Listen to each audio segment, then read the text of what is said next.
Good evening, everyone. This is Robert here at the National Weather Service in Burlington. We'll let people get in, arrive for the webinar. We'll get started in just a couple minutes.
All right, hello everyone. This is Robert Haynes again here at the National Weather Service in Burlington.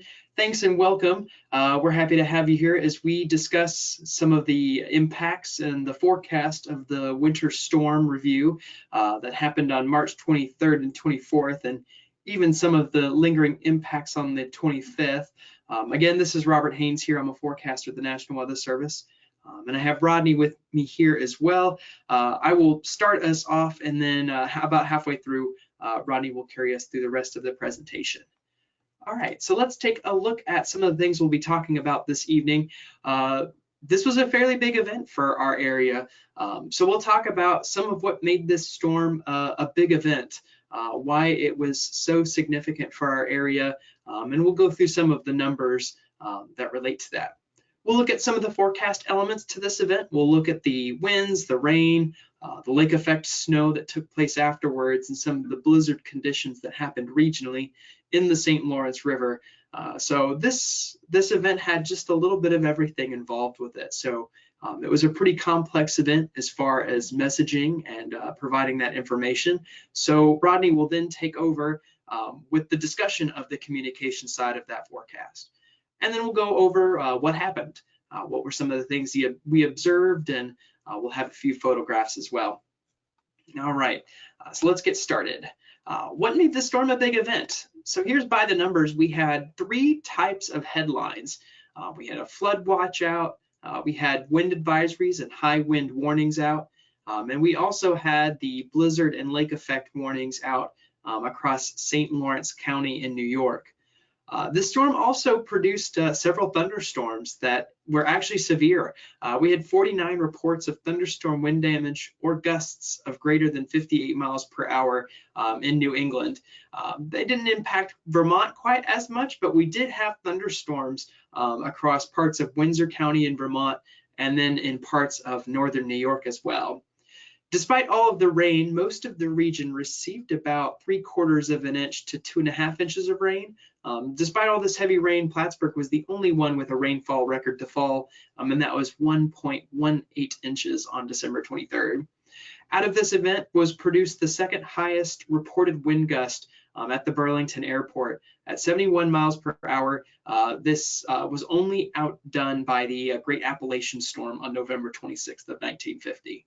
There were numerous power outages, peaking at over 70,000 customers without power after this event, at one time at least.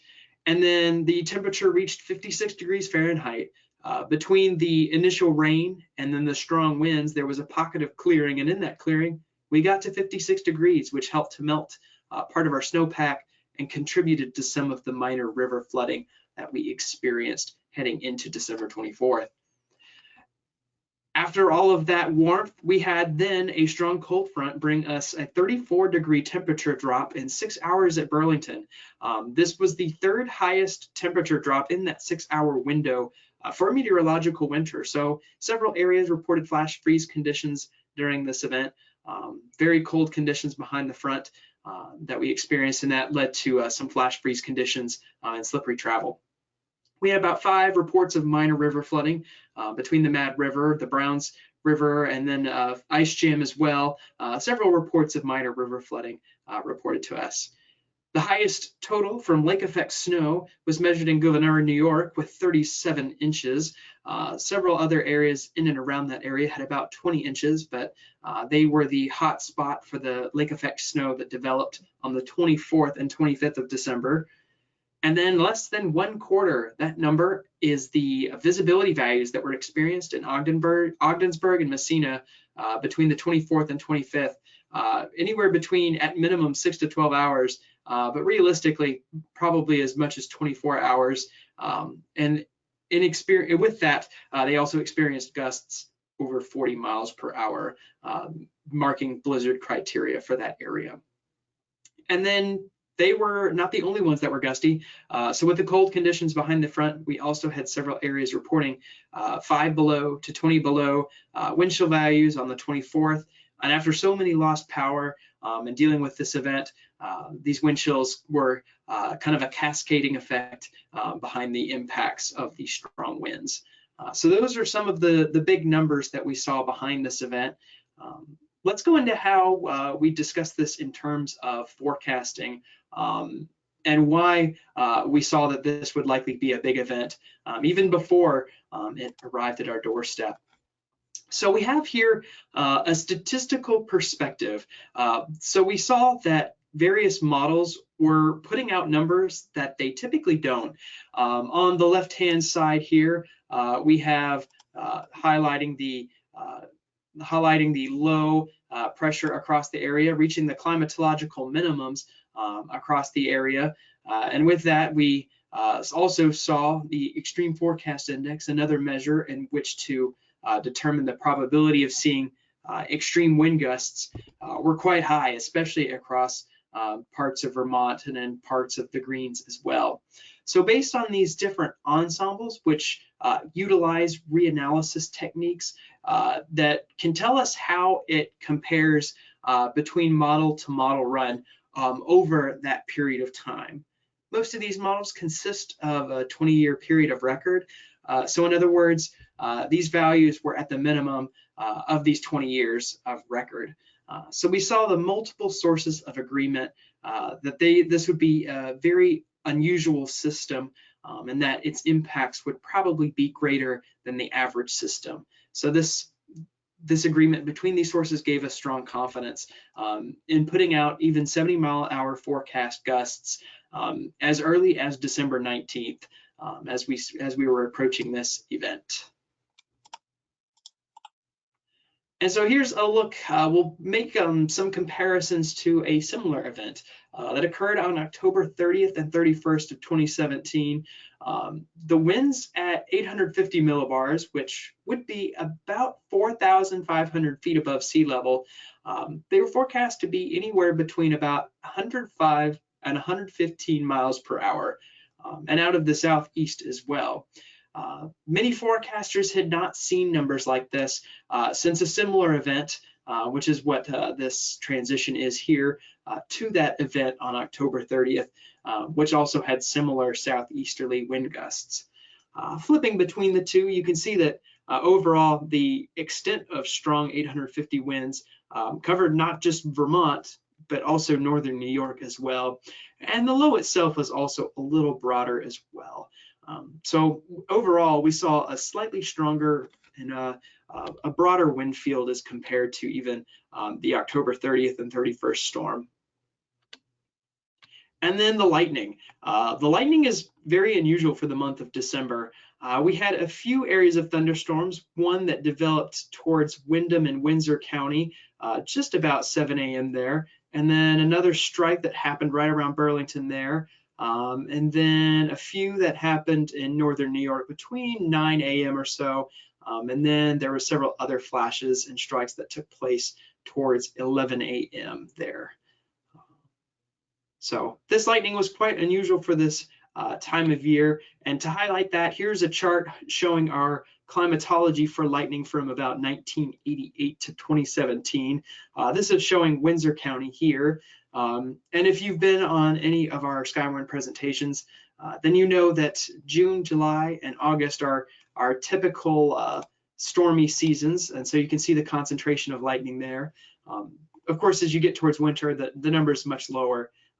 It's not unheard of.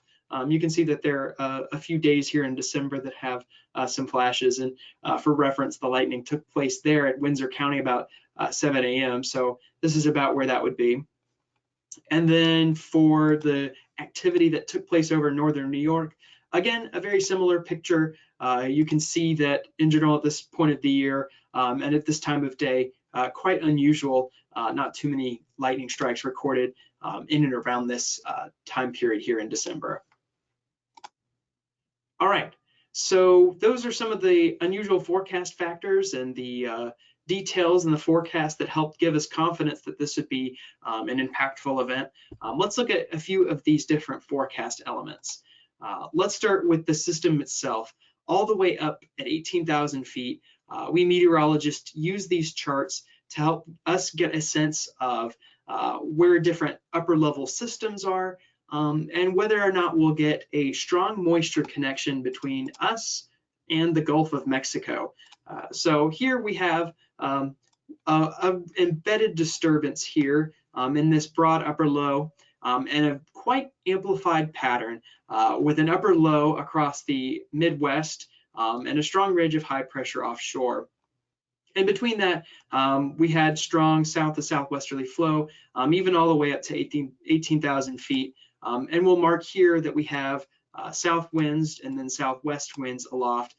So this is, the air is kind of splitting apart across our area, and does so as well in this map here on the right, which shows the conditions on 7 a.m. on the 23rd, and then the system moving up here. Another thing to note is the negative tilt in the trough. We meteorologists like to kind of use that as it tells us a little bit about the release of all this energy and is usually conducive to the rapid development of surface low pressures. So these were some of the features that we were seeing high up that indicated strong forcing for ascent across our area and indicated good moisture transport from the Gulf of Mexico into our area. So the day started out on 1 a.m. on December 23rd with an area of low pressure over the Great Lakes. This was tied to that upper low feature that we pointed out in the Midwest. And then we had a new second area of low pressure developing just around the Pennsylvania-Maryland border. And this would be the low that would take over as this second system here on the right, where that X is, was approaching that area. As that shifted into the region, that would help provide the height falls for this area of low pressure, and it would start to rapidly deepen at this point. So now at 7 a.m., this was just right before the strongest winds took place. We had a quickly deepening area of low pressure and high pressure of about 1,032 millibars off to our northeast. So between that, you can see these little contours. These contours are measuring the pressure gradient over our area. So the tighter they're packed, usually the stronger the wind speed. So you can see between this and this, you can see these contours starting to get closer and closer together. And then as the day progressed, this low would only move very slowly then over the afternoon and into the evening, very slowly lifting north. Here's the cold front marked here on the, that's 2 p.m. on the 23rd, and then 7 p.m. here, you can see it making its way east across the northeast. Here we'll highlight Montpelier, which at 2 p.m. was reading about 50 degrees Fahrenheit.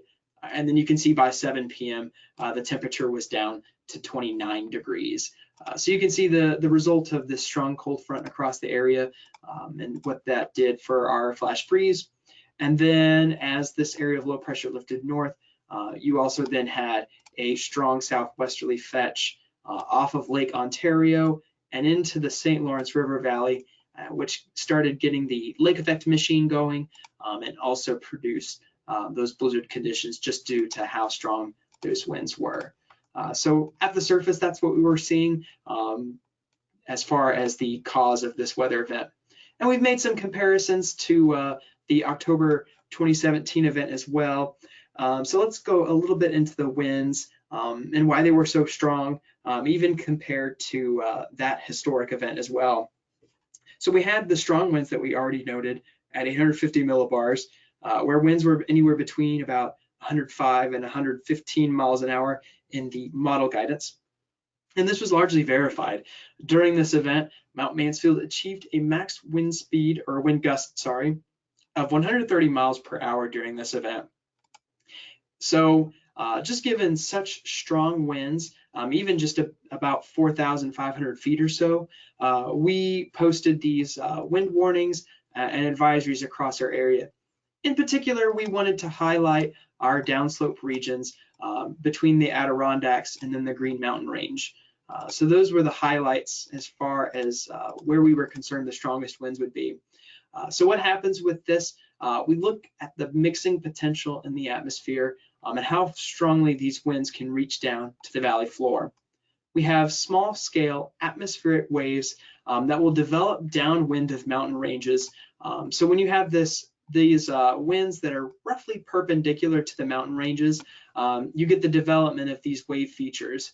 And when they break and the atmosphere is well mixed, then those strong winds can rush down to the valley floor. And so what we saw is these strong winds at about 4,000 to 500 feet. And when we look at the mixing potential, we want to see how stable conditions are. So an inversion layer is going to be where those conditions are too stable for winds to mix. But for the most part, we saw that we had these strong winds labeled here below the height of the inversion layer. So this would tell us that we would have some potential for mixing. Now, one of the things that models struggled with as we approached the event, they tended to be a little too cold at the surface. They were assuming that there would be some snow left on the ground despite all the warming conditions. But we, recognizing the potential for these warmer conditions and for the snow to largely melt, we felt fairly confident that these winds would be able to mix down to the surface and create the strong winds. And again, for the sake of comparison, here is the event for October of 2017, where you can see it did have slightly better mixing potential. You can see this red line here indicating the temperature change. It shows it's a little better mixed compared to our case that we had on December 23rd. But overall, the winds at 4,000 or 5,000 feet were just a little bit less in the Burlington area compared to our more recent event. So with that, that is partly why we saw such strong winds, is that the winds aloft were already quite high as it was, and then we were able to mix these winds down to the surface because our conditions were at least relatively unstable across our area. And then finally, the lake effect and the blizzard conditions. As the low lifted off to the northwest, again, we had the strong southwesterly flow off of Lake Ontario, and with that, very favorable conditions for lake effect to develop. The strongest winds we expected to be in and along the St. Lawrence River, and so we also messaged the potential for localized blizzard conditions, especially in northern St. Lawrence County, but primarily we were most confident in that we would see blizzard conditions across parts of southwestern St. Lawrence County. So that's that. It's pretty unusual for us to have to issue blizzard warnings in our area. This was in fact the first blizzard warning that we'd issued since the Pi Day storm over in 2017. So it had been roughly 5 years since we'd last issued a blizzard warning for at least any portion of our area. And as a quick reminder of what a blizzard is, we need 3 different things to happen, and they need to happen simultaneously and for an extended period of time. We need the combination of either heavy snow or blowing snow along with 35-mile-an-hour winds or frequent gusts, and visibilities at a quarter mile or less. So when we see these conditions prevailing for 3 or more hours, that is when you reach your blizzard criteria. So with that, that covers most of the forecast aspects. At this stage, I will pass it off to Rodney to discuss the communication side of the forecast. All right, here you are, Rodney.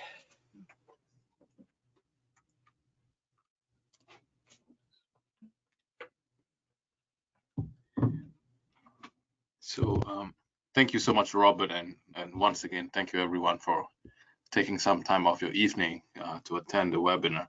My name is Rodney Chai. I'm a colleague of Robert, and I'm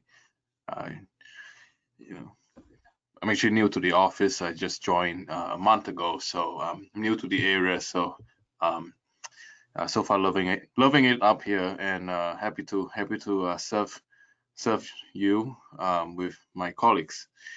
So let's take a look at the communication side of forecasting. And just as a reminder, if you have any questions or comments, feel free to type it into the question and answer section.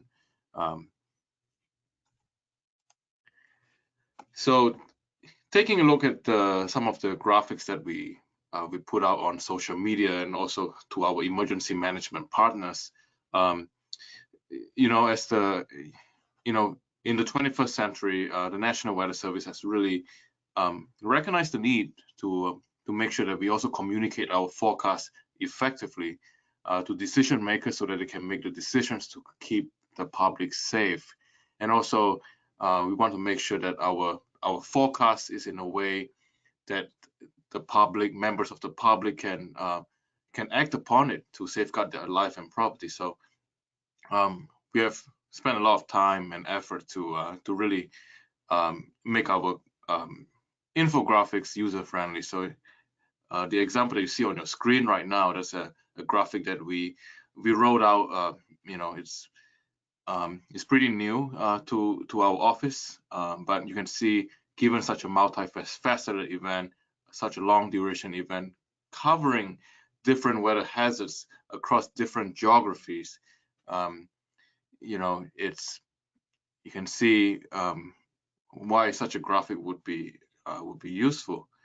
And also notice that we have the different color codes. Just on the bottom right corner here. So going from green means little to no impact to purple or magenta, which means extreme impact. And these colors have been communicated to us by the social scientists actually at the Silver Springs, Maryland headquarters, that these colors, are what the public would, perceive different types of hazards. So, and given that this is kind of like an ongoing effort to make sure that we communicate effectively, please feel free to reach out to us via social media. You can call us, kind of tell us your feedback so we can continue to make improvements.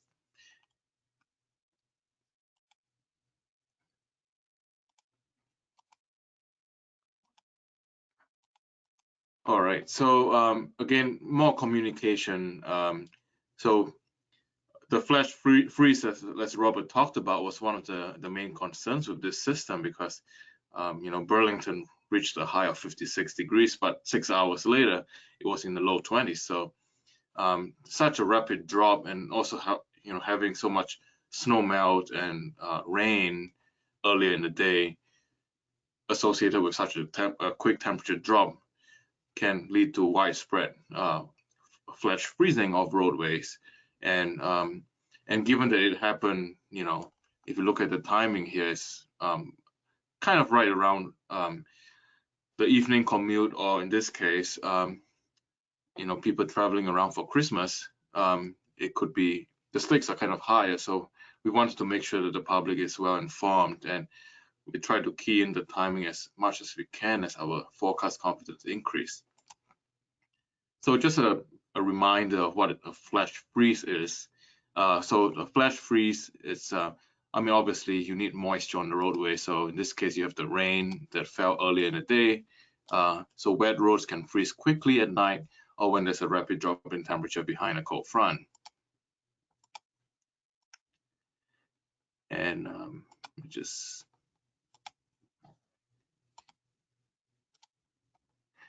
so in this case, we try to time out the hourly temperatures so starting with 1 p.m. on the left, 4 p.m. in the middle, and 7 p.m. on the right-hand side. So temperatures dropped like a rock from west to east as the cold front progressed.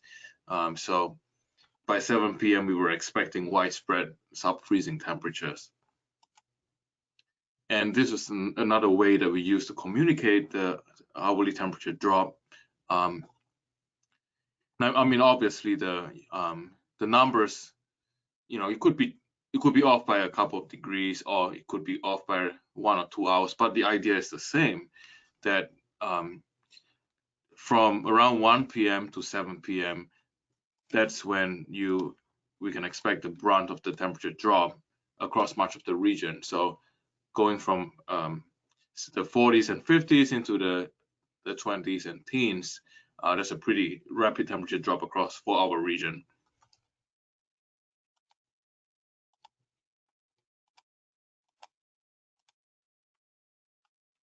So after we talked about the flash freeze, there was also the high winds, and we try to use the same template to convey what is the expected window for seeing 50, 60, or even 70 mile per hour gusts. So you can see, in this case, we broke it down by the different towns, and you can see that the brunt of the high winds was really on during the morning hours. And you can also see that for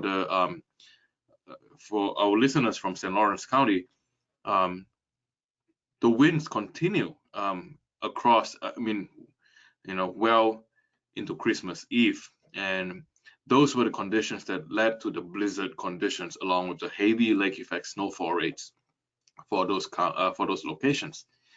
And also take note that so even though that the winds decreased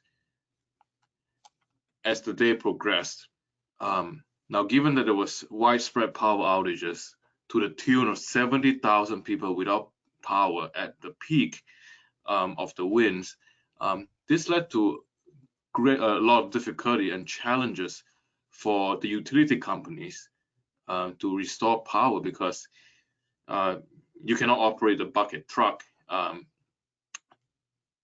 if the winds are above a certain threshold. So in this case, the continued gusty and blustery conditions certainly played a role in delaying, restoring power to much of the region.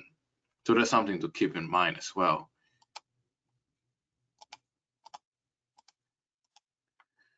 So like I said, the gusty winds continued into Christmas Eve and even Christmas morning for much of the region, with 40 to 50 mile per hour gusts for places like Mercena and Malone, and combined with the blowing and falling snow that created blizzard conditions. And of course, with strong winds and falling temperatures, you have to talk about wind chill values. And there was widespread sub-zero wind chill across the region. And given how warm this winter has been, this wind chill values of feels-like temperature that combines actual air temperature and wind speed, it made for a pretty cold Christmas. And that was an issue for the utility workers, given that there were such a huge number of power outages to address, and also the homeless population having to endure such cold.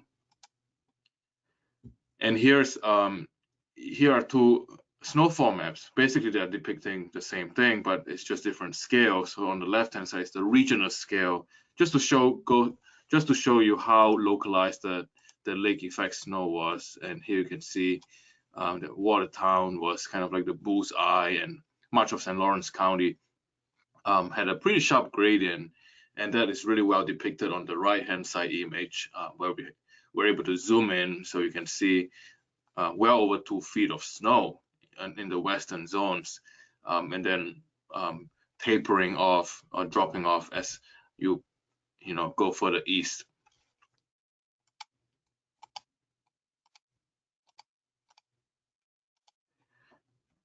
So we talked about the communication side of this event. Let's take a look at what actually happened during the system. So you can see that here, there's a maximum of 71 mile per hour gust, at least across the Champlain Valley and away from the Green Mountains.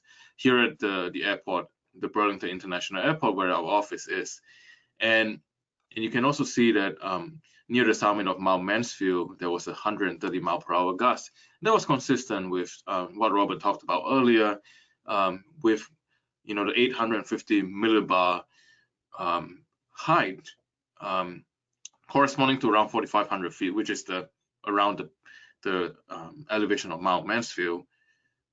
You have 105 to 115 knot winds, and that's about 130 miles per hour. So the forecast was pretty much spot on. I mean, the models handled the wind gusts, extreme wind gusts, right. So the question was, will those extreme winds mix down to the valley where we have much denser population? And in this case, we have a 71 mile per hour gust at BTV airport. But you would also notice that much of the region reported 50, maybe a few 60 mile per hour gusts. So this leads to the question, so is this truly representative of what was observed in reality? And now bear in mind, so this high-end wind event produced 70,000 instances of power outages at its peak. And a lot of the weather instruments, obviously, you need electricity for them to function. So when the power went out, we know of instances whereby the weather instruments stopped reporting or functioning. So in this case, a lot of the observed wind gusts or reported by the weather instruments probably is an underrepresentation of what actually transpired. And here at BTV, the power stayed on, or at least places that has generated backup, you are able to measure the real maximum wind gust. So this is while this is the observed maximum wind gust, you have to take it with a grain of salt, so to speak.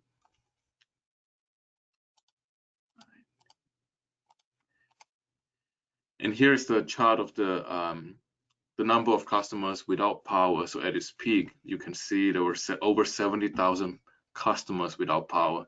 And also notice how the number is slow to drop off as the day progressed, and that was a result of the gusty winds that I talked about. While those winds fell shy of the wind advisory criteria, they were strong enough to impede the recovery efforts by the utility companies because it was too dangerous to operate the bucket trucks. And here's another depiction of the number of power outages by zones, by areas. So you can see, places like Middlebury, towards Barrie and Waterbury were hit especially hard on a per capita basis. And here are some of the photos from social media, and thank you to all of you who sent us reports. Just a lot of damage, just with the sheer amount of wind. And check out this beautiful picture on the right hand side with a rainbow, and you can see that on the left hand side there's actually a high resolution satellite image showing an area of clearing during the day on December 23rd. So in the wake of the flash freeze, some of you might remember there was a burst of heavy snow that evening on December 23rd.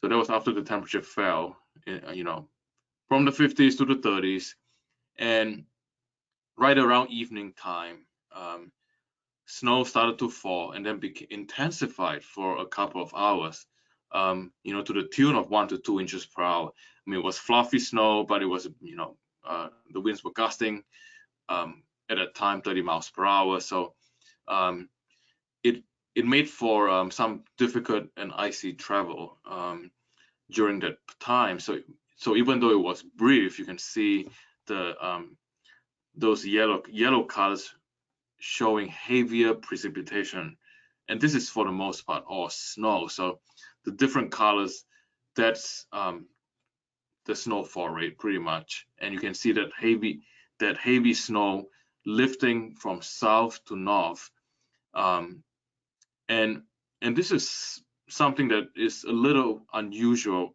or atypical of this storm, because the cold front was actually coming in from the south, and just because of how the low pressure developed and in the direction where it intensified. And you can see in the wake of the cold front, on the what we call a frontal boundary, a low pressure developed and and led to the blossoming of the snow. So so on the bright side of things, given how we had such a snow drought this winter, it was this snow basically ensured a white Christmas for much of the area. So here are some of the pictures from across the area. You can see snow coming down really hard, fast and furious for 2 hours, and that led to some pretty good accumulations across the region. You can see widespread 3 to 6 inches across the Champlain Valley and into much of northern Vermont, and really not much elsewhere. And as I alluded to earlier, there were widespread sub-zero wind chill values from a combination of the cold temperatures and the wind. These are not out of the ordinary wind chill values, but again, given how mild this winter has been, this made for a bitterly cold Christmas for people without power and people who are homeless. And these are the observations from Ogdensburg and Messina. So KOGS and KMSS on the right hand side, just showing these are hourly observations, and ignore the light snow on the KOGS ASOS. I can assure you that given the strong winds and also this is the visibility. Now remember, Robert talked about quarter at the start of the presentation. That's quarter mile, 0.25.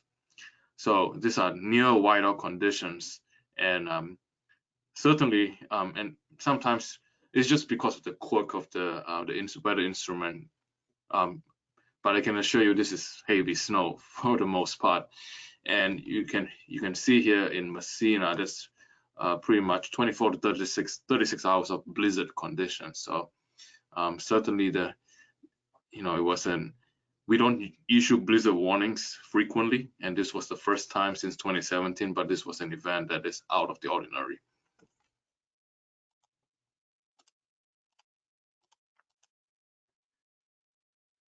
So this map that you see on the right hand side, that's the observed snowfall totals. Now, given that how relatively few reports we received for the lake effect event,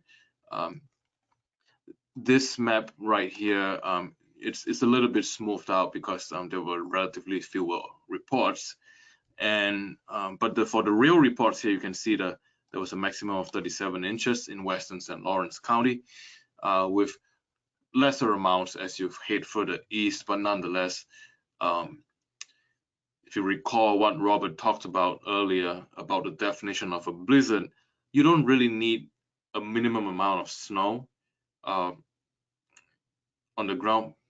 All you need is blowing snow, quarter mile visibility, and 35 mile per hour gusts. So in this case, the conditions that St. Lawrence County observed, it well surpassed what is the minimum requirement for a blizzard.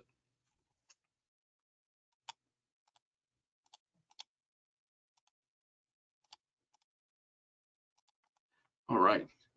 And finally, we also had very localized flash flooding with the event. And you can see these are the precipitation totals. So on the left-hand side, that's from 7 a.m. on Thursday to 7 a.m. Friday. And then on the right-hand side is 7 a.m. Friday to 7 a.m. Saturday. So Saturday is Christmas Eve.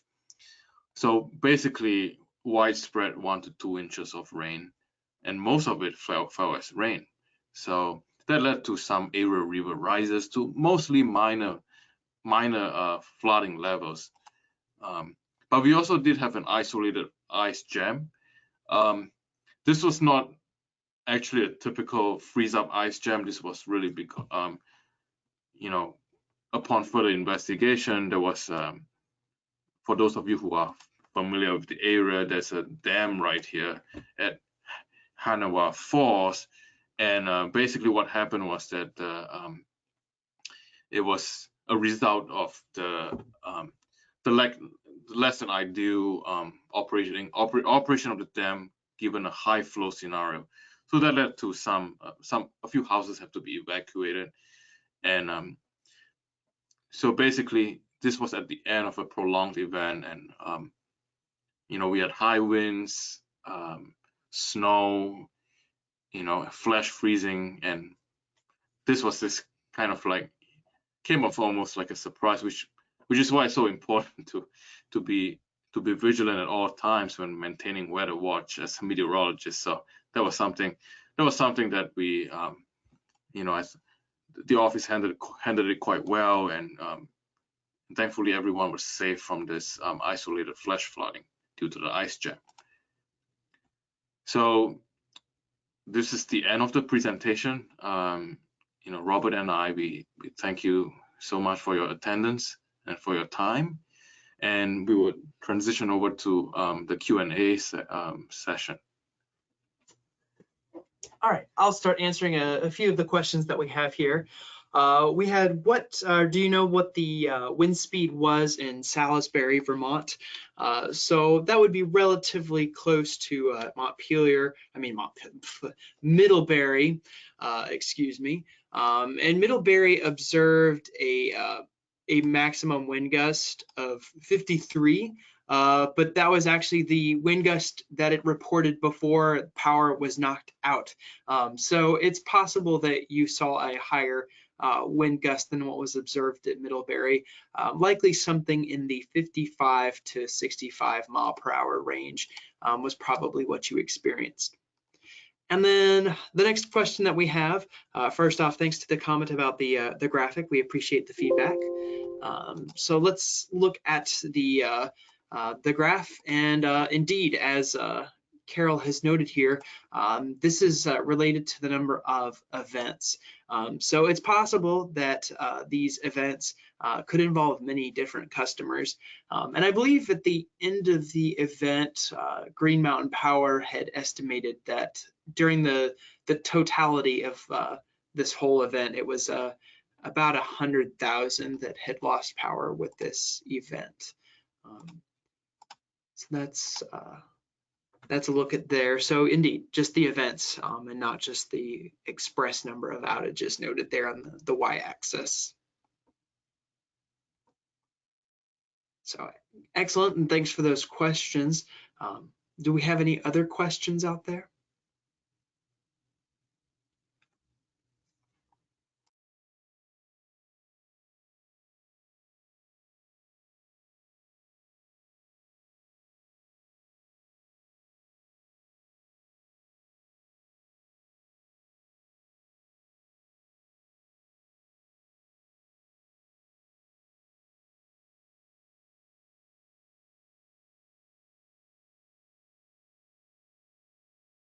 I'm sorry to hear that you lost part of your roof, or did you lose the entire roof? Usually when you start having damage to your roof, usually wind gusts at minimum usually about 65 to 75 or to 75 miles per hour at the minimum for that. So depending on your entire roof. Okay, so based off of that, you probably experienced something closer in the realm of 75 mile per hour gusts probably then. Usually that's when you start getting more severe roof damage, which is why part of the description between a tropical storm and a hurricane switches about that point, is because that's when you tend to start getting more significant roof damage. So you likely experienced something in that range.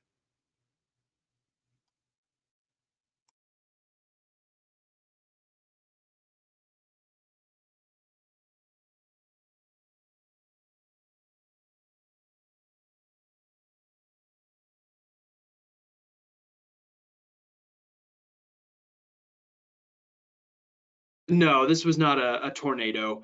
This was just strong synoptically driven flow. This was absent any kind of tornado. Tornadoes are very small, violently rotating columns of air. This was pure southeast winds that were coming down slope of the mountain ranges. So, kind of referring back to the graphic demonstrating favorable areas for those downslope winds, Salisbury would be part of that area. So you had the strong winds of about 105 to 115 miles per hour at the top of the mountain range. And as they move down slope, as part of what you have is this atmospheric wave breaking that allows these strong winds to descend down to the valley, depending on how well it's mixed. And given the good mixing conditions, these strong winds were able to make it down into the valley as a part of that. So you experienced very strong southeast downslope winds.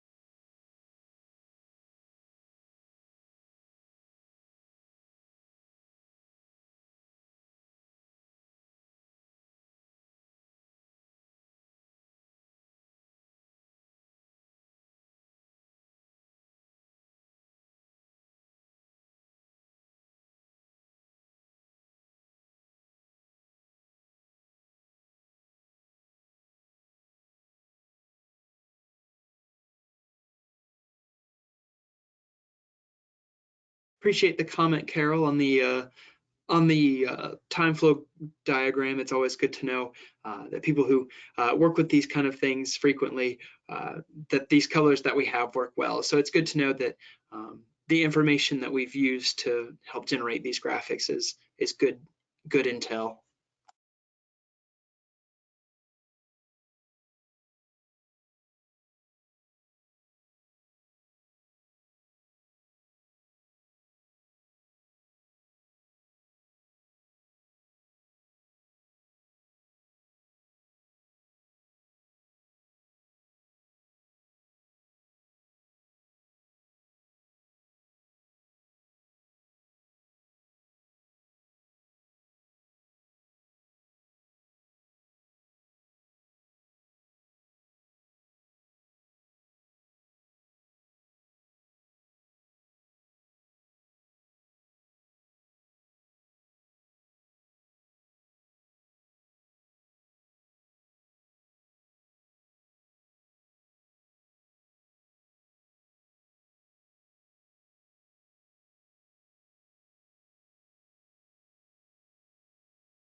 Hi, Katie. This is Rodney. So you asked what is the speed of a hurricane? So in this case, a Cat 1 hurricane, the lowest category is 74 miles per hour.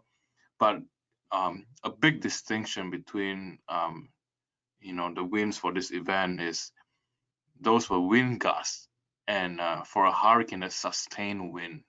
So in this case, it would be a hurricane in this would be stronger in that respect, that it's not just a short amount of time, but just for a prolonged period of time. And thank you, Carol. Really, we really appreciate this feedback. And by all means, I mean, you had our. I would just go back to our email at the end of the presentation.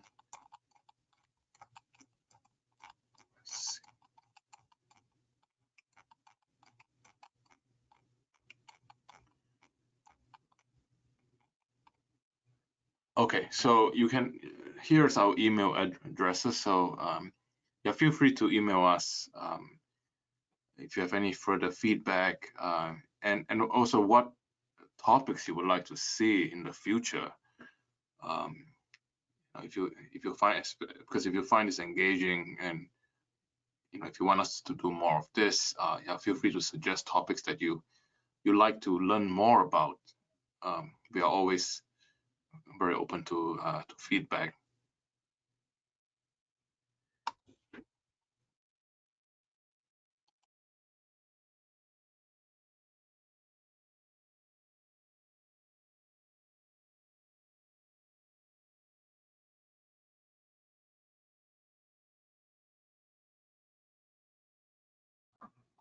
Yeah, and thank you, Megan, as well.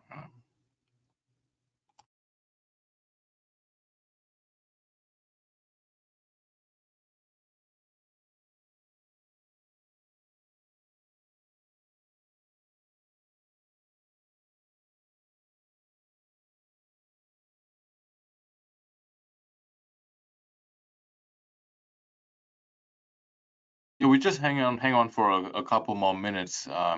And like I said, if you have further questions or suggestions or even ideas for future webinars, feel free to email us. Again, our emails are on the screen right now.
Okay, so yeah, once again, thank you so much for your time tonight. And